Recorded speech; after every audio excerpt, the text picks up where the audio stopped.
Thank you. Well, you all look a bit different than just the end of my phone. Tuia ki te rangi. Tuia ki te whenua. Tuia ki te naka o nā tangata. Ko te mea nui. Ko te aroa a ihi kraiti. Ko te wiki te atua. Me whakakorori atono ingoa wā katoa. Ki e tau mai, te manakitanga ki runga e te kingi a ihi kraiti. Pai mairere ki aia me tuno whare me te kaupapa o tēnei pō. Nā reira, e te atua, e te rangi. Whakapaia hoki e a mātou hui. Me te kaupapa, whakahirahira tēnei o te pō. I roto, te ingoa tapu, o te matua, te tama, te wairua tapu. Tuaroa, e te moana ko wa te mata, tēnā koe, e nā maunga o tamiki makaurau, nā maunga whakahi, tēnā koutou, tēnā koutou. Tēnā tātou i o tātou tini mate, haere, haere, haere. Ka hunga mate ki te hunga mate, ka hunga ora ki te hunga ora. E te mauri o te whenua nei, nā mana a iwi, me te uri o Ngāti Whātoa ki o rākei me nā maunga whakahi ki kaipara. E mihi, e mihi, e mihi mai koutou katoa. E te iwi nā hau e whā, nau mai, haru mai, whakatau mai rā. Nau mai, haru mai, ki te tautoko e te kaupapa, whakahirahira e te whakahirahira tēnei. Nau mai, haru mai, ki te whakawhiti kōrero, ki te tautoko e te kaupapa me te kōrero mea nui tēnei. Nō rena e whānau. Tēnā koutou, tēnā koutou, tēnā no tātou katoa. Kia ora. I didn't need that mic up to say. Welcome one and all. To say that I'm humbled and blown away by the support that I've had these past few weeks is to understate something that's been probably the most profound thing I've ever done in my life.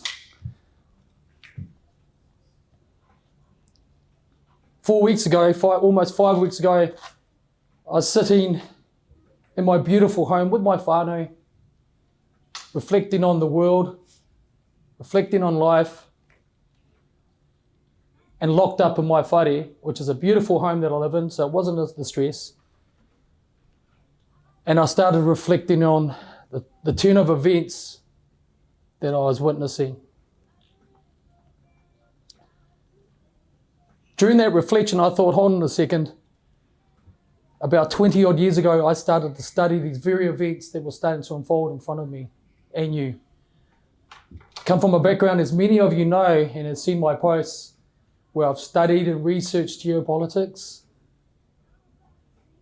where I've examined information as a trained researcher and investigator,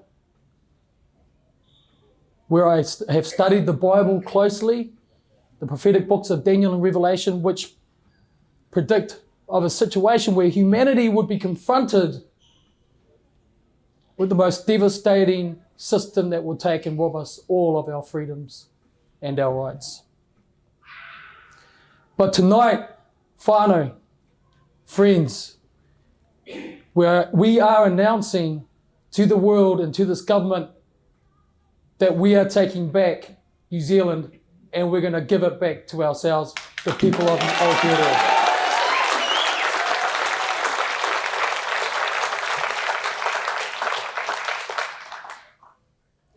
More disastrous than any earthquake, than any tsunami or tornado, we have endured the greatest disaster to ever hit our shores. We have endured this Labour government under the communist leadership of the globalist Jacinda Ardern, who without limitation has sought to roll out an agenda that is not created in the shores of Aotearoa, but framed in the halls of power that have no sympathy or empathy for the loves and the people of our land.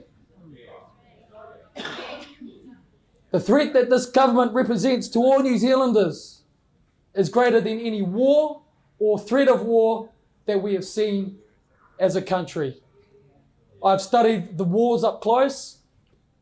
I've met soldiers that have served and fought in wars, and the ones that I've spoken to concur that the threat that we are dealing with right now is the greatest threat to the values that we love and adore and cherish in our fair country. The COVID-19 hoax has been based on the proven faulty information from the Imperial College of London, based on the projections of Dr. Andy Ferguson, who is a proven dishonest and uncredible medical professional who has consistently throughout his career thrown out projections of medical crises that have proven to be disastrous from the very bowels of its concept through to the disasters that it has caused for people taking note of them. And he hasn't stopped it. The Imperial College, under his leadership, projected that tens, if not hundreds of millions of people would die because of the COVID-19 virus unless the world combined to work together to deliver a solution to defeat it.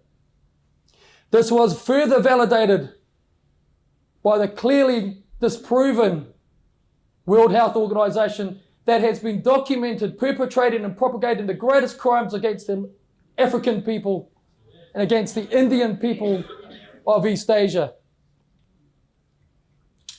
This was further validated and entrenched by a list of billionaires who have developed the technology to develop weaponized viruses, to patent those viruses and the contents that make up those viruses, and have also painted and designed and developed the very solution through the cures of vaccination to defeat the said viruses that they have created under their funding and under their desire to enslave humanity in a health system that means health only exists at the end of a needle.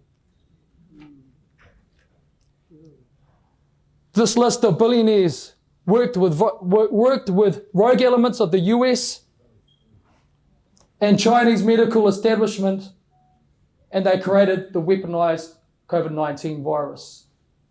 They then, through a planned and articulated execution, released it in a very well considered and executed way. Dr. Ashley Bloomfield, under the direction of Prime Minister Jacinda Ardern, and despite objections from New Zealand's own world-renowned scientists, then started to destroy our Kiwi way of life. And this is where I started to wake up.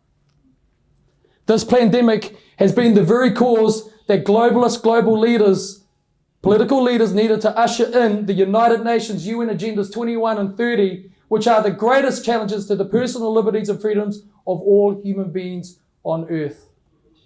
These programs will force all humans into a funnel of control, centralizing every aspect of human life and the requirements necessary for us to live, breathe, eat, and function. But the system will not operate in peace nor in freedom for you and I. This cause will cause untold misery for all living generations of us that understand what freedom means. But what they have done consistently for many years now is to dumb down the school curriculum so that children no longer know how to think unless they have a device in their hands and are being gratified while they're eating lashings of poison. And not only the children, but also us adults. Agendas 21 and 30 mean that we will end up in high-density urban population zones that they approve. It will mean us eating GMO-modified food that they approve. It will mean that we will live in a radiated atmosphere of 5G technology that destroys DNA, destroys and causes cancers in us, destroys our immune systems. But it also means that they will be able to, at will, deliver vaccination programs that we will have no legal recourse to deny unless we resort to some type of violence. This means that humanity as we know it today will become a shadow of itself. And it means that we, who know what it's like to grow our own lettuces, our own tomatoes, our potatoes, our pumpkins, and to go fishing, it means that those of us that know what that means will die out, and with that, the understanding of peace and freedom with it. Meaning that the generations after us will grow up, develop in this technocratic controlled society where every aspect of their lives are regulated.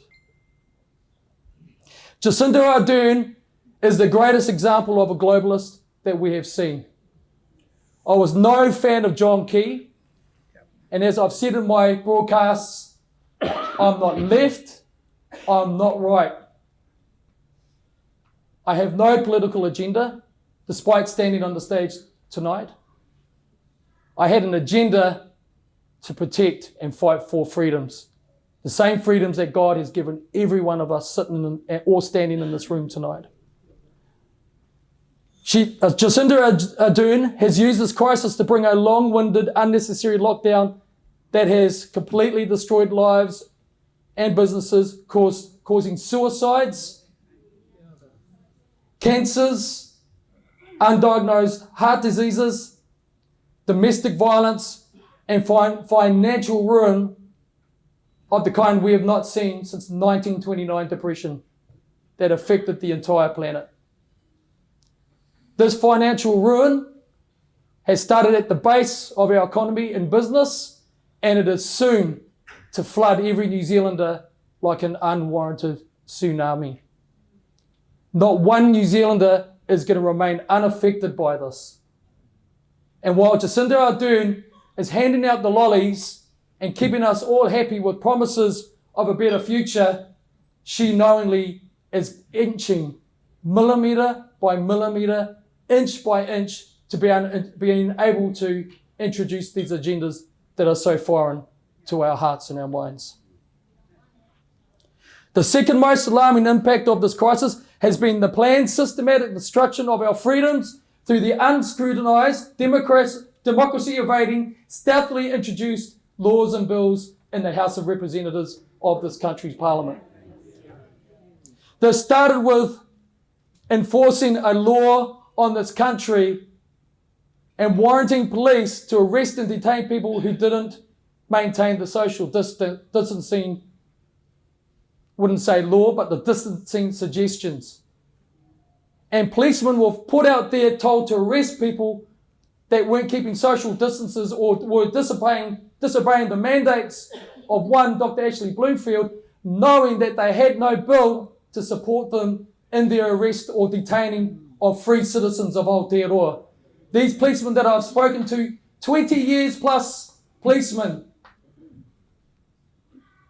said they went out there and they purposely turned the other way when they saw people breaking the law of Jacinda and Dr. Ashley Bloomfield.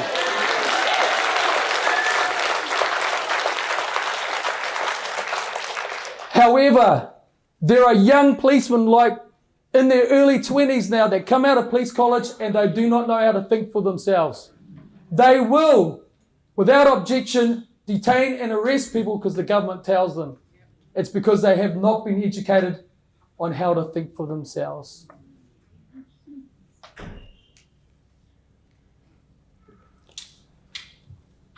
But of all the bills that this government has introduced under the auspices of Jacinda Ardern, the one that disturbs me the most is her undeclared tinkering with the New Zealand Bill of Rights. Along with this has been the recent introduction of the Internet Filtering Bill, which is the most subjective, tyrannical censorship platform to be introduced in our fair land, where they will define what you post is either approved, objectionable, or otherwise. Right now, this bill introduced by one of Winston Peters' own MPs, Tracy Martin, this bill means that when you post something in any of the social media formats, on your website, personal communications platforms, if this government sees it and if they don't like it, you will get the 3-strike promise. Strike 1, you get a warning. Strike 2, they'll start to filter who sees your posts that they find objectionable. Strike 3, they turn up, they arrest you, and they can fine you up to $200,000 if you are a person in business. Yep. This is what they're doing. But why are they doing this? Why is this government doing this to us? Because in order to bring in these UN programs, also the global corporate multinationals and their fascist programs to control food and money, they need to collapse the financial system, destroy the middle classes that present an economic challenge to any government. They need to completely annihilate the economy and turn New Zealand businesses into non-competitive companies and that are no longer self-sufficient but require, you guessed it, the wages subsidy to survive. Robbing businesses and ordinary New Zealanders who work hard for themselves, forcing them into some sort of dependent slavery. Whilst at the same time, demotivating the will of the labour force required for many businesses to operate. Why? Because people are getting free money at home. But the irony of this is that while these people are at home celebrating their free money, down the pipeline, if these agendas come through, they'll be forced into a slave working situation where they will earn nothing or next to nothing. We are now standing at the edge of the cliff, and I know that all of you know this. None of you are here because you think I'm a nice guy. But we all must make the decision of our lives. And the decisions are very, very clear to me. Will we stand and fight for our beloved country and our freedoms? Yes. Or shall we allow the few to decide the future of us, the many? I was on a plane yesterday from Wellington, and I was putting my stuff up in the hangar flying back, and I saw this scruffy-looking man walking towards me. He had jeans on, nothing wrong with that. Had a bit of a paru-looking T-shirt on, bit of an unclean-looking T-shirt on, and he had a sleeveless jacket, and he was unshaved and looking pretty grotty. Trevor Mallard. I call him the unspeakable speaker. When he walked past me, I looked at him and I thought to myself, is this the sort of guy that thinks he's better than me or you? Is this example of a human being? And I don't mean to be derogatory because Jesus loves him the same way he loves me. But is this the type of man that I'm going to allow to control my family's future? You can bet your money on it that I won't. And I know that you're not going to let them do it either. So the decision is this that I want you to support me with. I say, let's stand and fight for what is ours. For what God has given us. Thank you. Thank you. Thank you. Let's fight for whakaputanga, which is independence as our own country.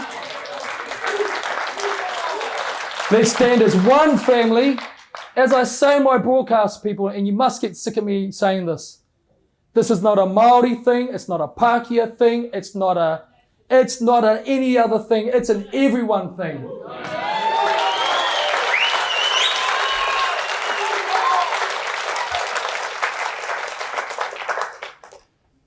Black lives matter? No, all lives matter.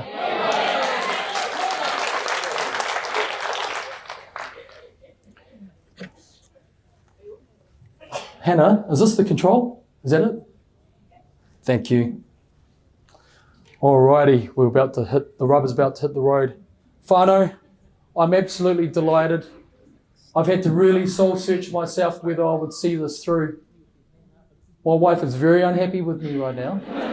Very unhappy with me. And She's unhappy for a couple of reasons. One, we were meant to be in Tahiti a month ago. Thank you, Jacinda. That didn't happen.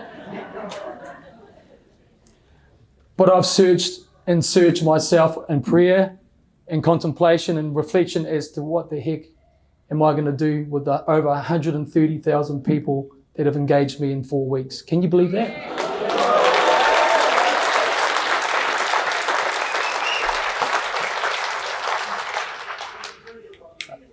We like that way. Well, whānau, I'd like to invite you to welcome to the New Zealand Public Party, whānau. Welcome. Your voice, your power, your party. Thank you. Thank you very much.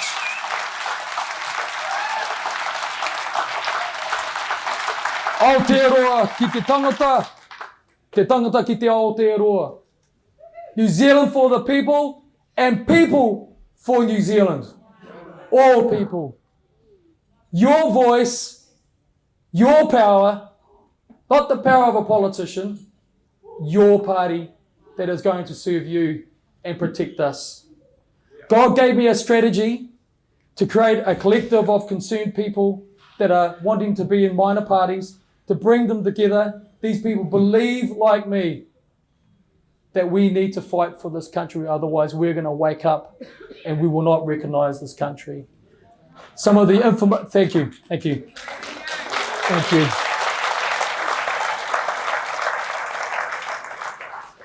God gave me a strategy to create a collective of concerned people who believe like me that New Zealand is worth fighting for, and that the government of New Zealand needs to, number one, serve its people, protect the people, and advance the interests and cares of all people of Aotearoa with respect to tangata whenua as the first people of New Zealand.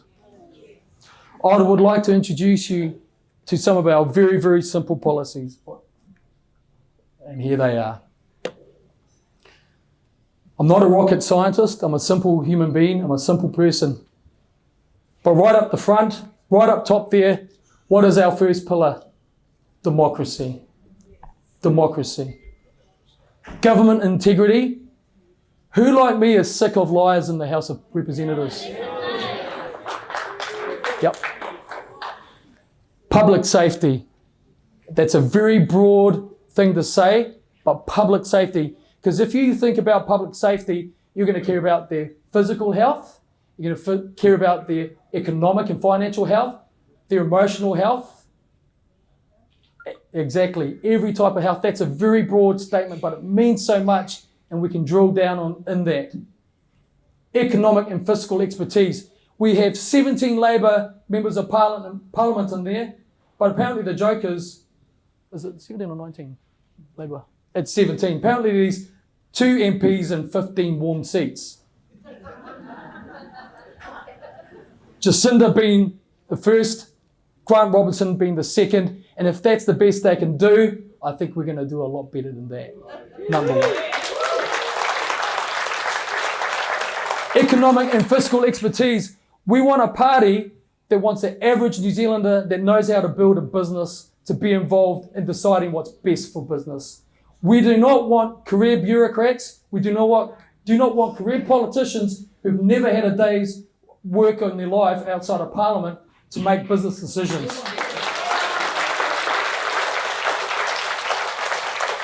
We want real experts, and I am absolutely blessed to have a mentor that's based in Melbourne, a part Māori businessman who left Aotearoa 50 years ago to Melbourne. He's one of the wealthiest people in Australia now. He's one of the top international tax law specialists, and he looks after the 5% of the wealthiest people in Australia, and he has promised me he will write all of the financial policies and create the programs that he knows as a person who's built himself up from the ground up. He will work with us to do this. And he said, just buy me a coffee.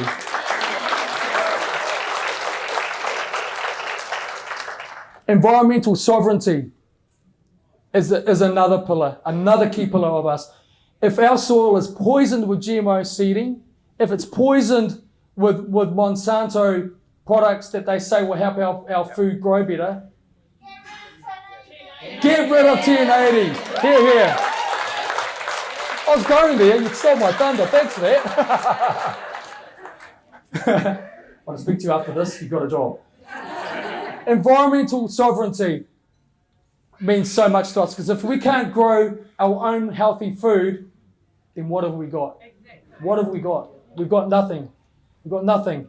So what we want to do as part of our environmental policies, we want to work with the people that really know what that means from a beautification perspective, so that our native plants and species can thrive and come back again, so that we can rid our landscapes of 1080, the poison that seeps into our whenua.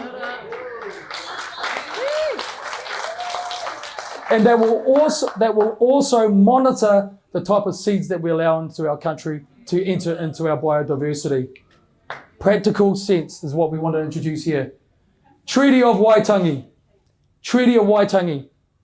Everybody talks the death out of the Treaty of Waitangi. I am ex-Auckland Council, and it was the most dishonest 18 months of my life I've ever had to endure. Why? Because I was head of Māori engagement for Auckland Council, and I had to endure these bureaucrats, Māori and Pākehā, telling me we've got the best thing since sliced bread for Māoridom, and here's the plan, but here's no money to execute the plan. That is the greatest evidence of tokenism, and it's the greatest example on how to dishonour and disrespect an Indigenous population. It's as equivalent as to anything I've ever studied. So what we do want to do, we want to bring the sensibility into this discussion about the treaty and what it actually means, because this is a partnership. And I'll tell you one thing, if you've got a problem with the Treaty of Waitangi, you need to rethink it again. Why? Because the United Nations is saying with agendas 21 and 31 that all our sovereignty goes to them. That everything that we want to decide on as a country, what we want to grow, all policies around development has got to go through a central unit that is in the UN through the Agenda 31 program. But you know what? There's a little hiccup for them. Why? Because the Treaty of Waitangi is our agreement with the Crown, not the United Nations.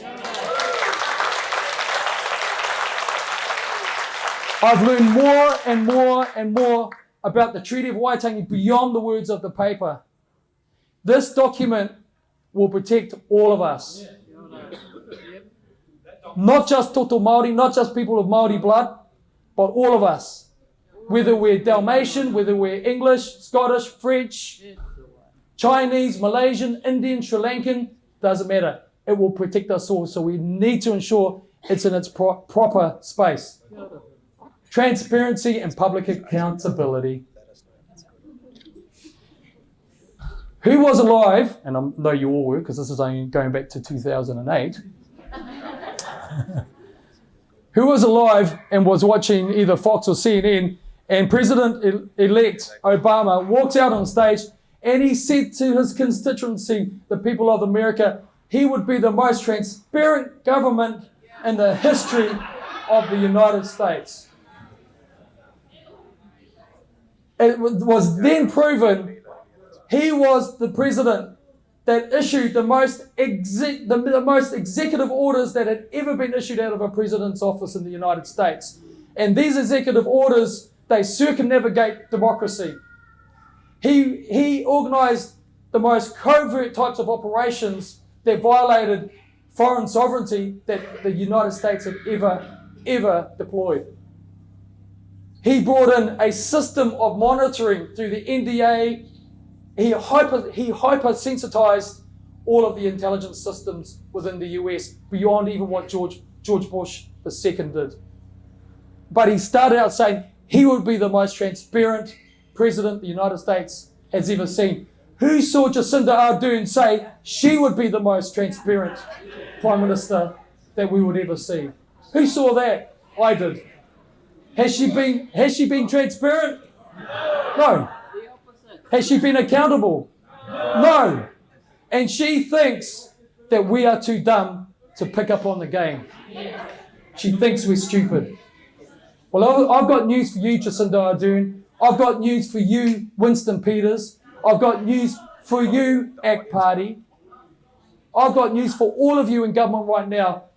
The New Zealand Public Party is coming for you.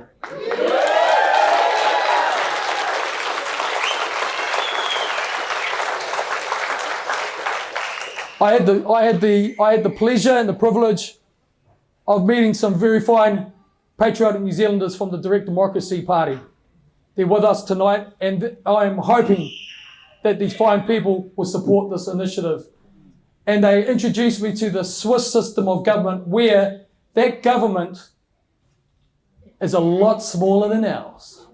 What does that mean? It means that when they decide things, they don't have 5,000 bureaucrats thinking about it and having working groups and then co-working groups and then executive committees wasting all the money. What they do is, for the important decisions that need to be made, they have referenda, binding referenda, and they take it back to the people.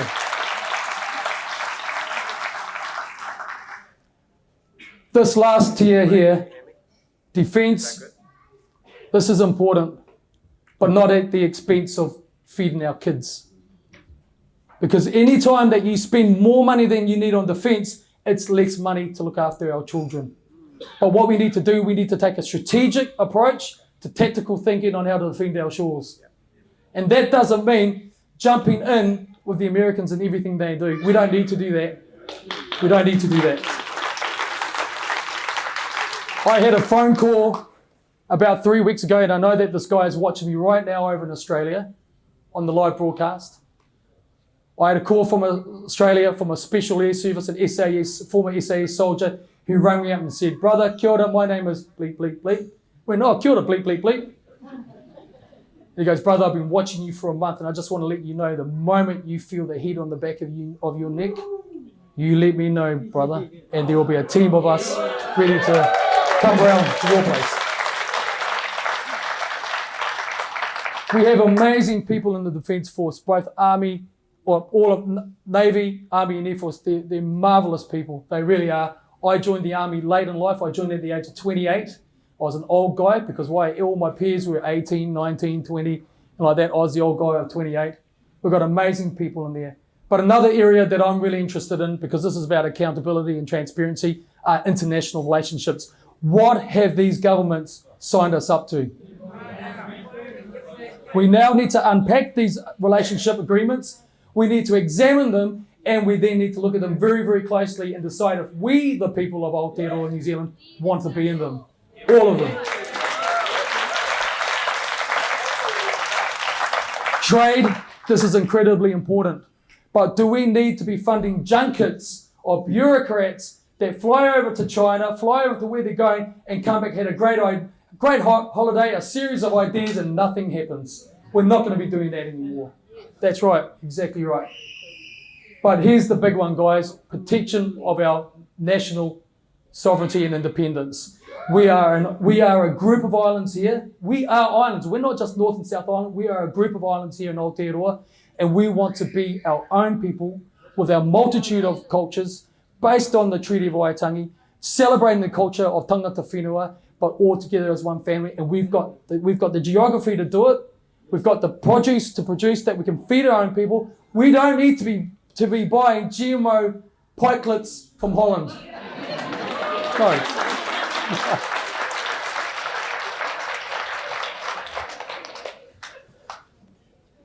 Well, I hope I'm a little bit more livelier than I am in my broadcasts.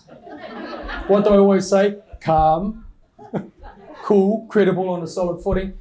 But that brings me to the getting close to the close for me. I've got some other people that I want to introduce. But who am I? Who am I? My name is William Desmond Te Kahika, commonly called Billy Te Kahika, also a former international guitar player, Billy TK Jr. My album's for sale at the back there. Thank you. Just saying. But I'm a son of a what would have been called 30, 40 years ago a Māori radical, but now called a ordinary guy nowadays today, in terms of Te Ao Māori. The son of a beautiful half French and half Irish mother, but I'm also a father. I'm also a grandfather, and my daughter and my mokos are walking around here. My kids, I've got 6 kids and 2 granddaughters. And so I'm in this fight. I'm in this fight just like you are. I've had an extensive career whānau. I left school at 15. I'm uneducated. Just want to say that now. But I do have a master's in the School of Life, okay? And I do want to very seriously just point out some things. Everything I've learned about the life that I live has been proven up by a life that's experienced many, many, many things. I grew up mostly in a state house in South Auckland in Mangere. My brothers, Gavin and Leon, who I grew up with, are here, or Leon is. He did some work. Leon designed the logo for us today at the last minute. This is how new this is. And I grew up not having a lot. I had a happy childhood. I had a loving mother. Dad was on tour, been rocking, a rock and roller. But we didn't have anything. We had a push-start car. When Mum used to say to me, hey, I'm going to come and pick you guys up after school, we were like, no. Please, no. No, please don't pick it. We'll walk. True story. And then one day at Beta Intermediate at Mangere, I walk outside, and you hear the jaws turning, and I see my mum parked in our pakaru-looking paru car. And I'm going, oh no, that's shameful enough. And then she's sitting in the car's running, and I'm going, oh cool, get in the car, dunk. And there I was pushing our car in front of our peers. That was pretty shameful. But I grew up with a healthy respect of being creative with money and appreciating money when we had it. I've been working since the age of 10. I had my first job working in a petrol station, which turned into a paper round, which turned into a job at a takeaway bar, and which turned into another job in a petrol station, and then night working at Johnson & Johnson. I bought my own car when I was 16. I didn't have a father to buy it for me or a mum that could afford it, and I bought a car that I didn't have to push, and it was a Mark III Cortina. And but from there, I became an international guitar player because I'm the son of an amazing masterful guitar player. But I woke up when I was about 21 and I realized, hey man, I really don't want to be one of those, those struggling poor artists. That wasn't for me. So I started thinking about how I was going to change my situation being an uneducated Māori from South Auckland. And what I figured out as a guitar player, that every time I played, I was selling Lion, Reed and Steinlager.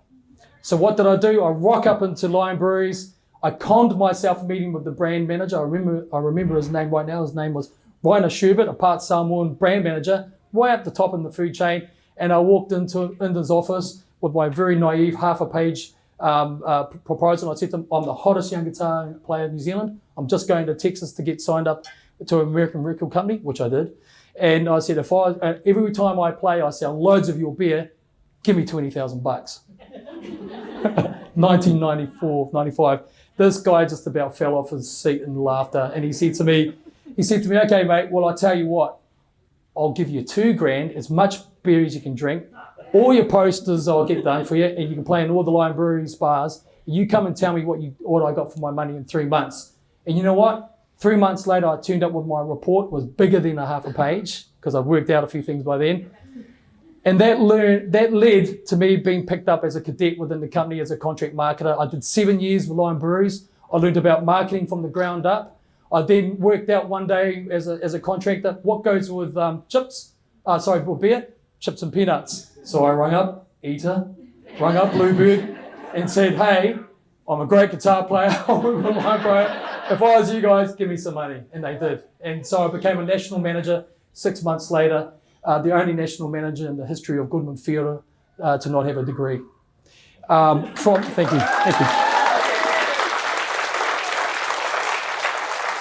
I then had contracts touring the world as a guitar player, but I always had a couple of other objectives in my life that I wanted to do, and that was I wanted to serve the community in some fashion. So I decided that what I would do was I wanted to look at the idea of being a policeman. So I thought, okay, this sounds pretty cool. And then I went and volunteered to help run the Papatoetoe Plaza Community Policing Office, which I did for about 18 months to 2 years. And I thought, this is pretty cool. Okay, I like that. And I went out with the police a lot and started helping them with different things and thought that was pretty cool, except that when I went to see my aunties and uncles who like to smoke. And then I tried to join the police, and a recruiting lady didn't like me. And so she said, no, go away. And then I did. And then I joined the army because I wanted to be an SAS soldier myself, special air service soldier. So I trained up to do that, became as fit as a fiddle. And then while I was doing that, I did all of the 3 introductory courses to enter the New Zealand Military Intelligence Corps. And I did those, and that is what gave me the discipline to be able to research and study the topics that we're talking about tonight and really find out about them. From there, I wanted to go into the New Zealand Military Intelligence Corps, and they said to me, you're going to be a great guy to go to East Timor, because if you'll be able to blend in and whakawhanangatanga with them, family, but of, got the bit of the chingy eyes myself, and, I'd be all good, right? But what happened? Waiuru Army Bar, get in a big punch up. I'm a Christian today, just saying. And the major hauled me up the next day and said, mate, you're not really good at it, go back to your base. So I did that. I was only young, but it was a good fight.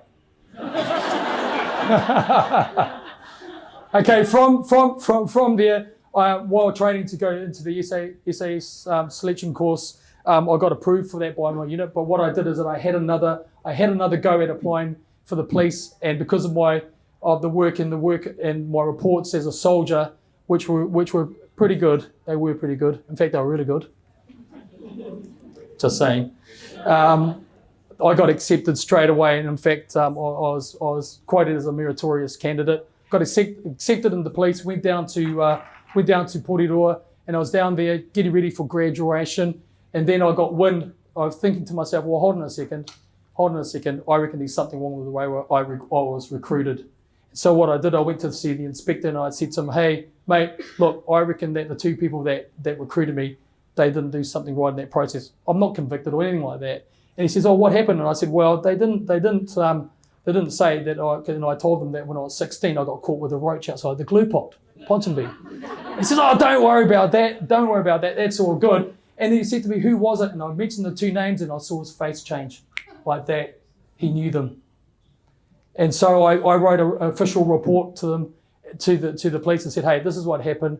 And then they came back and said to me that one of the policemen was a 40-year-old police veteran. He was just about to retire, and then that by exposing this, he was going to lose his pension and lose his job. So I've seen the dirty side of the government. So they gave me a choice: either I push this and stay in the police, and this guy loses his career, or I resign. So I resigned without question. One of the greatest resentments in my life, because what I should have done is I should have blown the lid, stayed there, and pushed this through. That's what I should have done.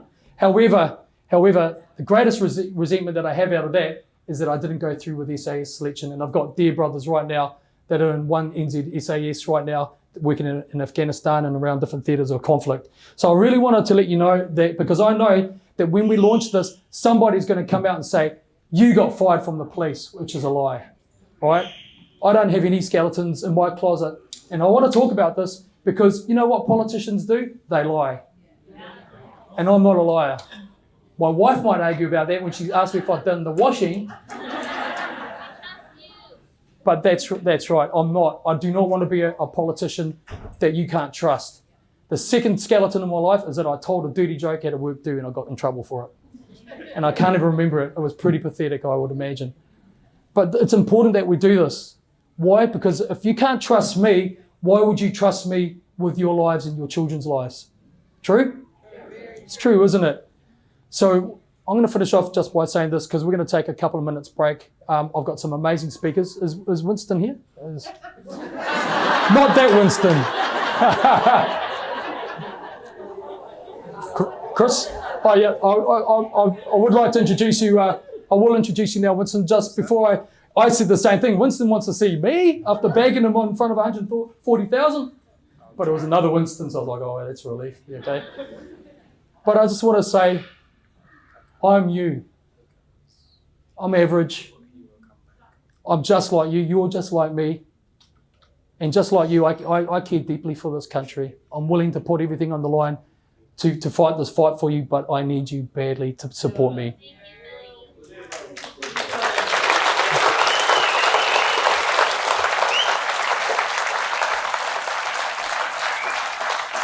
I want you please to go online and let all the other minor parties know that I've put this together and that they need to be a part of it. We'll talk with them. I've spoken to a lot of parties already, and a lot of them want to support this. So instead of having a million, hold on a second.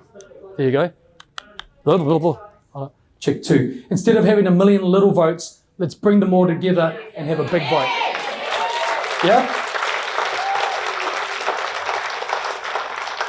We have a couple of very, very, very simple goals. Number 1, we want 30% minimum of the vote. 30%. We want at least 10 of our own MPs, if not the majority of the House. And we want to be able to sit smack in the middle and push the big guys around every time they get out of line. Every time. So Whānau, I'd like to finish by saying how deeply humbled I am. I'd like to thank you for listening to me. I've taken actually 5 minutes longer than what I actually thought, and Bill's going to give me a kick and say, "You don't do that in politics, mate." But I would like to acknowledge Bill, because Bill is actually one of the smartest political thinkers in New Zealand. This is Bill Kraitiana. Thank you very much if you could acknowledge it. Thank you.